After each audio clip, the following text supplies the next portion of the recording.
अरे जा बेवफा, अरे हम तो तेरे दिल की महफिल को सजाने आए थे। तेरी कसम तुझे अपना बनाने आए थे। अरे किस बात की सजा दी तूने आए बेवफा। अरे हम तो तेरे दर्द को भी अपना बनाने आए थे। जाता दूता जाए करे जा जिंदगी में कबहू ना। जाता दूता जाए करे जा जिंदगी में कबहू ना। हम तोहरा के याद करब तो हम तोहरा के याद करब तो तू हम याद में ना।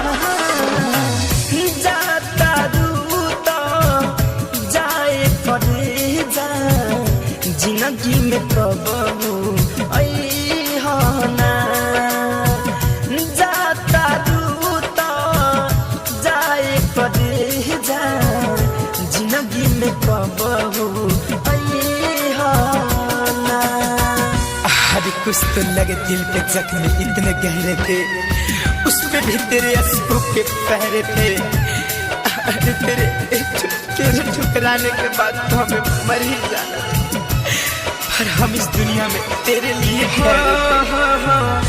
कोई प्यार की याद न करी हो।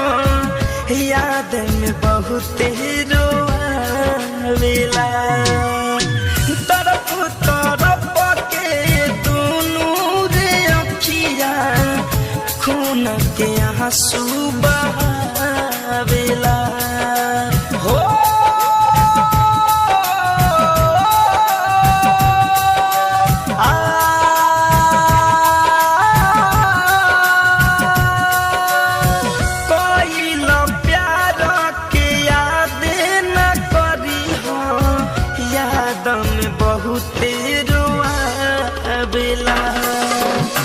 तरफ तरफ के दोनों रे अखिया खून के आंसू बहावेला।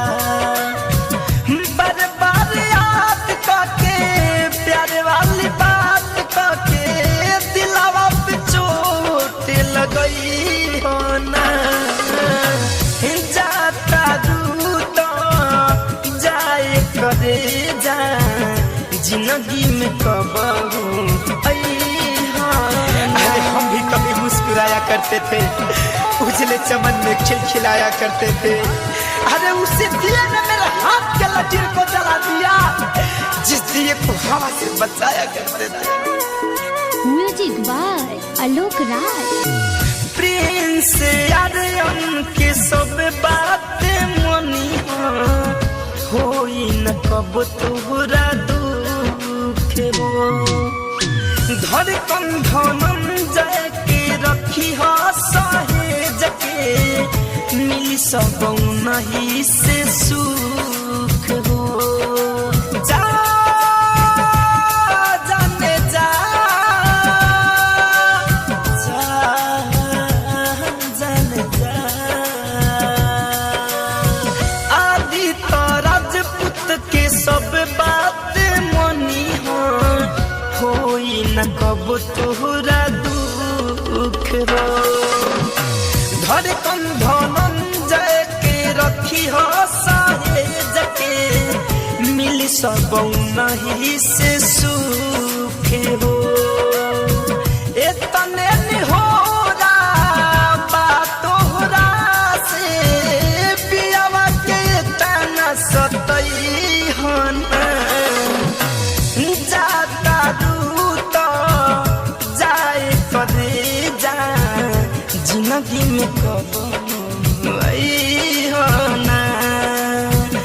जाता दूता जाए करे जा जिंदगी में कबहू